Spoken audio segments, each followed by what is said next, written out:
കഴിഞ്ഞ കാലങ്ങളിൽ കുറച്ചുകൂടി ആകർഷകമാക്കുന്ന തരത്തിലാണ് സംഘടിപ്പിച്ചത്. 13 മുതൽ 20 വരെ 15 തിയേറ്ററുകളിലായി നടക്കുന്ന മേളയിൽ 68 രാജ്യങ്ങളിലായി 177 സിനിമകൾ പ്രദർശിപ്പിക്കും. അന്താരാഷ്ട്ര മത്സര വിഭാഗത്തിൽ 14 സിനിമകളും മലയാള സിനിമ ടുഡേ വിഭാഗത്തിൽ 12 ചിത്രങ്ങളും ഇന്ത്യൻ സിനിമ നൗ വിഭാഗത്തിൽ 7 സിനിമകളും പ്രദർശിപ്പിക്കും. ലോക സിനിമ വിഭാഗത്തിൽ 63 സിനിമകൾ ഉൾപ്പെടുത്തി. മുൻനിര മേളകളിൽ പ്രേക്ഷകരിൽ നേടിയ 13 ചിത്രങ്ങളടങ്ങിയ ഫെസ്റ്റിവൽ ഫേവറിറ്റ്സ് മറ്റൊരു ആകർഷണമായി.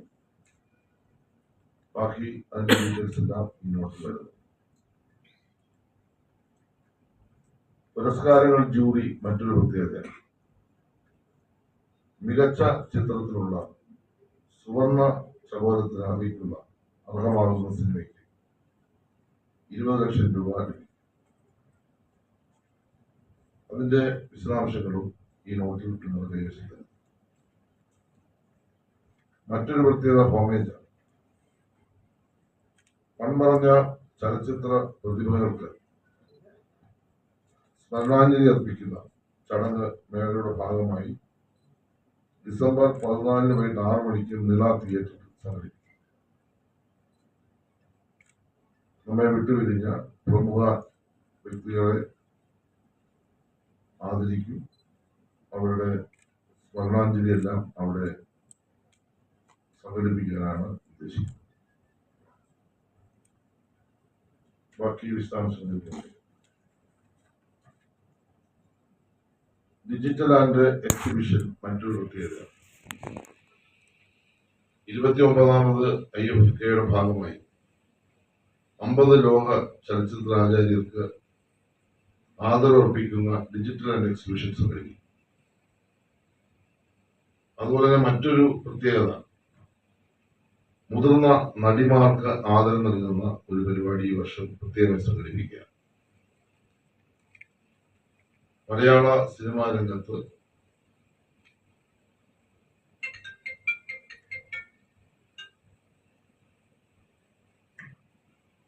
'80കൾ വരെ തിളങ്ങിയ മുതിർന്ന നടിമാരെയാണ് ആദരിക്കുന്നത്. ഡിസംബർ 15 ഞായറാഴ്ച വൈകിട്ട് 6:30 മാനവീയ വീതിയിലാണ് ചടങ്ങ് നടക്കുന്നത്. KR വിജയ, TR ഓമന, വിദ്വാന അടക്കം ഏതാണ്ട് 25ഓളം ഈ രംഗത്തെ പ്രമുഖരായ നടിമാരെയാണ് ആദരിക്കുന്നത്. അവരുടെ എല്ലാവരുടെയും പേര് ഈ നോട്ടിൽ നൽകുന്നു. ഈ വർഷം മറ്റൊരു പ്രത്യേകത സ്മൃതി ദീപ പ്രയാണമാണ്.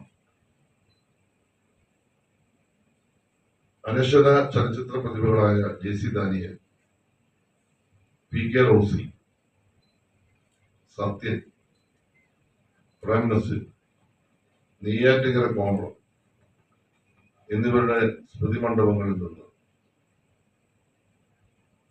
ഏതാണ്ട് രാവിലെ തന്നെ ദീപശിഖാ പ്രയാണം ആരംഭിക്കും. വൈകിട്ട് 6:30 മാനവീയ വീതിയിൽ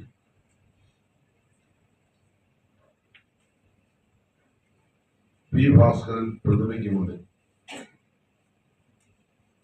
ഈ പരിപാടിയുടെ ഭാഗമായി ദീപം തെളിയിച്ചുകൊണ്ട് ഈ വർഷത്തെ IFFK ആരംഭിക്കും. അനുബന്ധ പരിപാടികളായി open forum, in conversation, meet the director, Aravindan സ്മാരക പ്രഭാഷണം, പാനൽ ഡിസ്കഷൻ എന്നിവ ഉണ്ടാവും. ഇതുകൂടാതെ മാനവീയ വീതി ഡിസംബർ 14 മുതൽ 19 വരെ